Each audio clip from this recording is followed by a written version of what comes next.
Assalamualaikum warahmatullahi wabarakatuh. Bismillahirrahmanirrahim. Ashhadu an la ilaha illallah wa ashhadu anna Muhammadar Rasulullah. Allahumma salli ala sayyidina Muhammad wa ala ali sayyidina Muhammad. Rabbis rahli sadri wa yassirli amri wahlul 'uqdatam min lisani yafqahu qawli. Amin. Bismillahirrahmanirrahim. Salam hormatku buat para sahabat-sahabatku tercinta, terkhususnya yang ada di dalam ataupun yang ada di luar negeri. Semoga kita semua senantiasa selalu di dalam lindungan Allah Subhanahu wa ta'ala. Amin ya rabbal alamin. Sebelum kita awali kajian di pagi yang indah ini, marilah kita kemahkan di dalam nyawa, kemahkan di dalam jiwa, kemahkan di dalam hati, kemahkan di dalam roh, dan kemahkan di dalam kehidupan ini kalimat-kalimat thayyibah. Subhanallah walhamdulillah wala ilaha illallah wallahu akbar wala haula wala quwata illa billahil aliyyil azim. Alhamdulillahi rabbil alamin.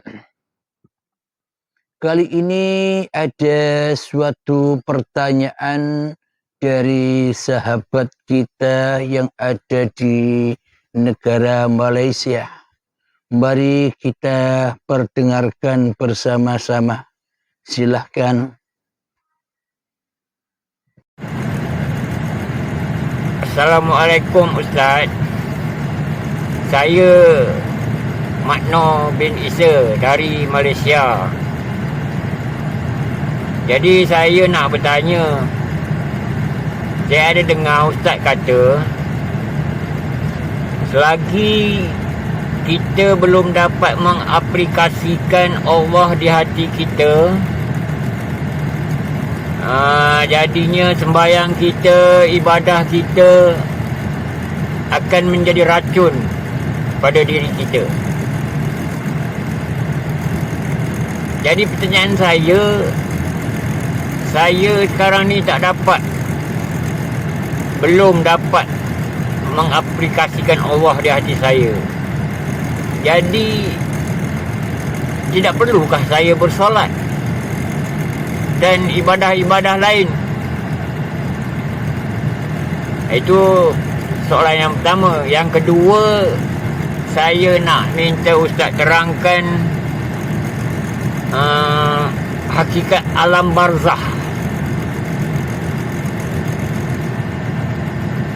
Itu saja Ustaz. Assalamualaikum. Terima kasih.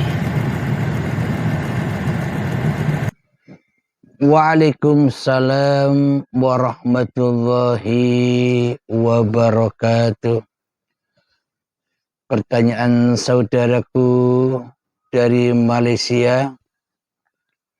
Yang pertama, bila di dalam hati kita belum teraplikasikan Allah sebagai Tuhan kita, apakah ibadah-ibadah, apakah sholat-sholat kita, apapun yang kita lakukan bertambah menjadi racun buat kita? Dan bila demikian, bolehkah kita meninggalkan sholat dan ibadah itu agar tidak menjadi racun? Pertanyaan yang kedua, Di manakah alam barzah itu? Apa yang disebut alam barzah itu? Alhamdulillahirabbil alamin. Kita jawab soalan yang pertama. Apakah benar sholat dan ibadah kita selama ini hanyalah menjadi racun-racun saja buat diri kita? Padahal sholat dan ibadah kita selama ini ditujukan kepada Sang Pencipta diri manusia kita. Untuk menyembah Allah. Untuk mengabdi kepada Allah. Bismillahirrahmanirrahim. Saya ilustrasikan begini. Seumpama saya sebagai pengangguran, tidak punya pekerjaan, saya melihat orang-orang yang bekerja sebagai pembersih jalanan. Sementara orang-orang yang setiap hari membersihkan jalan-jalan raya itu setiap bulan akan mendapatkan gaji dari orang yang mengutusnya, orang yang menyuruhnya, orang yang merasulinya. Ia akan dapat bayaran. Kenapa? Karena ia sudah mengenal siapa yang membayarnya. Karena ia sudah kenal dengan siapa yang menggajinya. Karena ia sudah mengenal siapa yang telah mengutusnya di dalam pekerjaan membersihkan jalan raya itu. Sementara kita, saya, tidak mengenal siapa bosnya, siapa yang membayarnya, menggajinya, siapa yang memberi pahala, siapa yang memberi surga, saya tidak kenal. Lalu saya nyabu saja. Ibaratkan lalu saya sholat saja, ibadah saja, puasa saja, beramal saja, zikiran saja, sholawatan saja, tahajud saja, duha saja, bertasbih saja, tanpa saya mengenal untuk siapa semua ini saya lakukan. Memang kelihatannya untuk Tuhan, untuk bos. Tapi kenyataan di dalam hatiku belum bertemu bosnya, belum ketemu Tuhannya. Mana bisa aku persembahkan semua apa yang aku lakukan kepada Tuhanku? Bagaimana mungkin ia akan membayarku sebelum tak ada izin bagiku untuk membersihkan jalan raya ini dari bosnya? Mana mungkin aku bisa dibayar tanpa bertemu dengan yang membayar? Mana mungkin aku mendapatkan pahala sementara aku tidak pernah berjumpa dengan dia yang memberikan pahala? Bagaimana mungkin aku akan mendapatkan surga sementara aku selama ini tidak menyembah di dalam hatiku kepada yang punya pahala dan yang punya surga? Ataukah mendingan aku tidak sholat saja? Ataukah mendingan aku tidak ibadah saja? Benar. Mendingan jangan sholat, jangan ibadah, jangan zikiran, jangan sholawatan, jangan puasa, jangan tahajud, jangan duha, jangan makan, jangan minum, jangan duduk, jangan kerja, jangan berdiri, jangan mandi. Mati saja. Itulah maknanya bahwa sebenarnya kita ini selama ini menjadi Tuhan daripada menjadi hamba Tuhan. Selama ini kita menjadi Tuhan daripada menjadi Rasulnya Tuhan. Kita selama ini menjadi Tuhan di dalam diri kita daripada menjadi utusan Tuhan. Selama ini kita menjadi Tuhan daripada menjadi pesuruh Tuhan di hati kita. Kenapa? Karena yang ada bukan Tuhan di dalam hati kita. Yang ada hanyalah diri kita sendiri yang berperan sebagai Tuhan atas diri manusia kita. Dengan sombongnya lah kita melakukan sholat. Dengan sombongnya lah kita melakukan ibadah. Dengan sombongnya lah kita melakukan zikiran-zikiran. Dengan sombongnya lah kita merasa bisa tahajud, bisa puasa, bisa duha, bisa beramal kebajikan. Dengan sombongnya. Apa maknanya dengan kesombongan? Dengan kesombongan itu adalah linapsi. Semuanya terjadi karena diriku sendiri. Karena manusiakulah yang lebih berkuasa di dalam hatiku daripada Tuhanku yang telah menciptakan aku.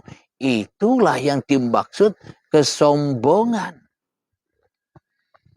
Meskipun setan merasa mulia bahwa terciptanya dirinya dari api, merasa mulia dari Adam, dari tanah, akan tetapi dengan kesombongannya lah setan itu jatuh martabatnya lebih rendah daripada hayawan karena kesombongannya. Coba kita hayati, untuk apa sholat, untuk apa ibadah, untuk apa berbuat baik, untuk apa berzikiran, untuk apa ingat Tuhan, untuk apa berpuasa, untuk apa segala apapun yang kita lakukan selama ini. Sebenarnya untuk kembali kepada Tuhan. Itulah kehidupan ini. Jadi tujuan kita hidup ini haulahu linuriyahu min ayatina, supaya bisa menyaksikan ayat-ayat Allah, baik yang ada di dalam diri kita ataupun yang ada di luar diri kita dan yang ada di mana-mana dan tak kemana-mana. Itulah ayat-ayatnya Allah, ayat-ayatnya hidup, ayat-ayatnya Tuhan yang telah menciptakan kita. Terus saya nyapu-nyapu sendiri. Saya bersihkan jalan raya itu dengan segenap hatiku tanpa aku mengenal siapa yang akan menggajiku.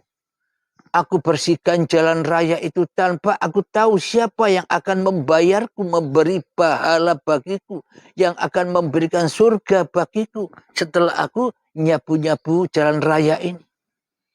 Ketika setelah 1 bulan, siapa yang akan membayar? Ya, hawa nafsu kita lah yang membayar itu semua. Karena di dalam hati kita tak ada bosnya. Karena yang menjadi bos di dalam hati kita selama ini hawa nafsu kita sendiri. Ya capek sudah. Itulah yang dimaksud racun. Yang meracuni, yang membuat marah hati kita karena tidak ada yang membayar, tidak ada yang ngasih pahala, tidak ada yang ngasih surga. Kenapa? Karena kita membersihkan atau kita beribadah, sholat dan sebagainya karena karepe dewe, karena linapsinya sendiri, karena jadi Tuhan sendiri di dalam semua apa yang kita lakukan. Kenapa? Karena hidup masih diakui sebagai hidup manusianya. Bagaimanakah ia bisa bertuhan sementara yang jadi Tuhan adalah diri kita sendiri selama ini. Alhamdulillahirabbil alamin. Semoga kita memahami ilustrasi tadi.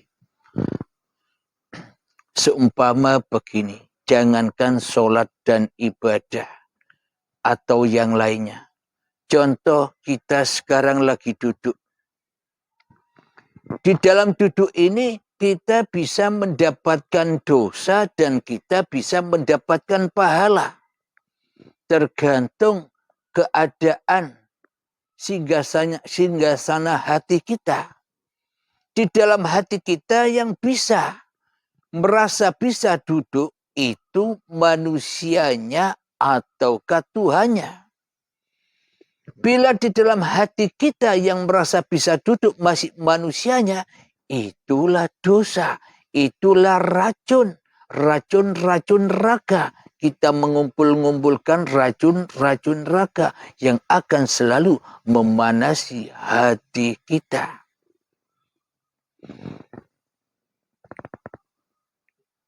Dan ketika di dalam hati kita sudah tak lagi merasa mampu bisa duduk kecuali dengan uripe Allah. Karena tanpa urip tak ada duduk.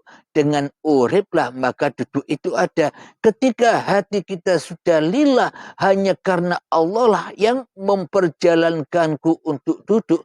Maka ketika sudah menyaksikan bahwa hanya Allah lah yang berkuasa atas segala sesuatu yang aku perbuat, ya itulah pahala itu, ya itulah surga itu, ya itulah kedamaian itu. Kenapa? Karena yang ada di dalam hatiku hanyalah Allah sebagai penguasa diriku daripada diriku sendiri yang ada di dalam hatiku.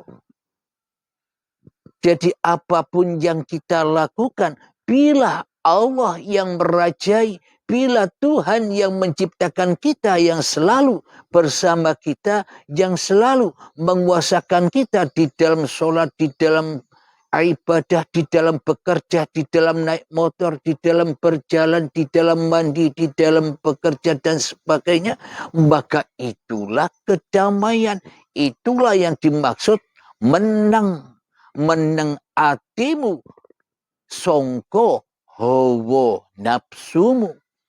Diamnya hati kita dari diri kita sendiri. Kenapa? Karena hanya Tuhanlah yang menggerakkan seluruh apa yang kita gerakkan. Wallahu khalaqakum wa ma ta'malun. Allah lah pencipta dirimu dan Allah lah yang berkuasa atas apapun yang kau lakukan. Apakah kita punya laku? Jangankan laku, jangankan ibadah, jangankan sholat, jangankan tahajud, jangankan baca Quran, jangankan sholawatan, jangankan perbuatan baik. Hidup saja kita tak punya. Itulah kenapa kita selama ini sombong kepada Tuhan kita. Kenapa? Karena kita yang jadi Tuhannya selama ini. Apa buktinya? Allah tak ada di dalam hati kita. Allah tak menjadi raja di dalam hati kita. Allah tak menjadi penguasa di dalam hati kita. Allah tak hidup di dalam hati kita. Kecuali hidup, kecuali rajanya, kecuali penguasanya. Diri kita sendiri. Berarti racunlah semua apa yang kita kerjakan selama ini. Sejak detik-detik akil balik kita sudah diazab di dalam anar yang berbahan bakar, badan-badan dan batu yang keras melebihi kerasnya batu. Batunya siapa? Batu hati kita yang selama ini selalu dan selalu jadi Tuhan yang sombong, menyombongi yang menciptakannya. Alhamdulillahirabbil alamin. Jadi Kanjeng Nabi Muhammad dan para nabi itu membawa risalah dari Tuhannya, yaitu la ilaha illallah, agar kita mempertuhankan Tuhan yang telah menciptakan kita. Jadi di dalam syariat-syariat itu kita diajarkan bahwa innamal a'malu binniyah. Sebelum kau melakukan apapun, maka awalilah dengan niat. Yang mana dengan niat itu supaya kita tidak jadi Tuhan. Maknanya supaya apapun yang kita kerjakan, hidupku lillahi ta'ala karena hidupnya Allah. Solatku lillahi ta'ala karena Allah lah yang berkuasa atas gerakan-gerakanku. Ketika ibadah supaya lillahi ta'ala karena Allah lah yang telah memperjalankanku. Ketika bekerja lillahi ta'ala karena Allah lah yang memberiku rezeki. Ketika kita mandi lillahi ta'ala karena Allah lah yang mensucikan aku dari diriku di hatiku. Inilah ajaran-ajaran para nabi dan rasul yang selama ini kita indahkan, kita jauhi. Kenapa? Karena kita lebih memilih bertuhankan kepada setan yang terkutuk, yang selalu menyombongkan dirinya di hatinya daripada Allah. Kita selama ini setelah sombong kepada yang menciptakan kita, coba kita hayati. Bila kita ini ciptaan, bila kita ini hamba Allah, berarti yang lebih wujud, yang lebih nyata, yang lebih hidup di dalam hati kita ini siapa? Diri kita kah atau Tuhan? Logikanya demikian, bukan? Bila yang nyata di dalam hati kita masih diri kita, masih wujud kita, masih hidup kita, masih kuasa kita, berarti selama ini kan tak ada Tuhan. Kita tak bertuhan, melainkan mentuhankan kepada setan yang terkutuk, sombong kepada yang menciptakan kita. Seolah-olah kita hamba Allah, tapi nyatanya praktek di dalam hati kita, kita hanya terlahir dari batu. Batu hatinya keras, seperti batu, tidak sadar bahwa kita ini selama ini ciptaan Tuhan. Bila memang nyata, bila kita memang rela, ridho, percaya, yakin bahwa kita ini adalah ciptaan Tuhan, kan mestinya hanya Tuhan yang ada di hati. Hanya Tuhan yang bisa mewujudkan badan. Hanya Tuhan yang bisa mengerjakan apa yang diperbuat oleh badan. Tidak badan kita bisa bergerak dan berkuasa sendiri, bisa hidup sendiri dengan sendirinya. Alhamdulillahirabbil alamin. Semoga kita semua paham, terkhususnya bagi saudara kita yang bertanya. Sebelum kita lanjutkan, inilah jawaban pertanyaan yang pertama. Apakah aku sudah tidak usah sholat lagi? Tetap sholat, tetap hidup, tetap ibadah, tetap apapun syariat-syariat agamamu, tetap kerjakan. Dan selalu berlatih dan berlatih agar kita tidak menjadi Tuhannya hidup, agar kita tidak jadi Tuhannya amal dan sebagainya. Tetaplah berlatih dan berlatih di dalam menang, di dalam diam, di dalam mendiamkan apapun yang menguasai semua ini selama ini. Jadi belajar mencoba mendiamkan diri kita agar nyata kenyataan Tuhan yang telah menciptakan diri kita. Tetaplah berlaku sebagaimana adanya sambil belajar dan belajar mengembalikan, merelakan, meridhokan segala-galanya hanya milik Allah. Kenapa alasannya?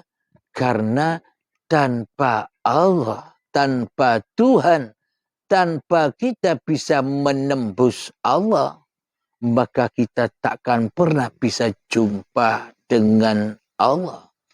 Bila di dalam hati kita hanya menembus hawa nafsu kita sendiri, hanya menembus bahwa hidup ini adalah hidup kita, hanya menembus bahwa amal ini amalan kita, hanya menembus bahwa sholat ini sholat kita, hanya menembus bahwa semua apa yang kita lakukan adalah pekerjaan kita, selamanya kita berada di dalam anar, tersiksa dan tersiksa dengan diri kita sendiri. Kenapa?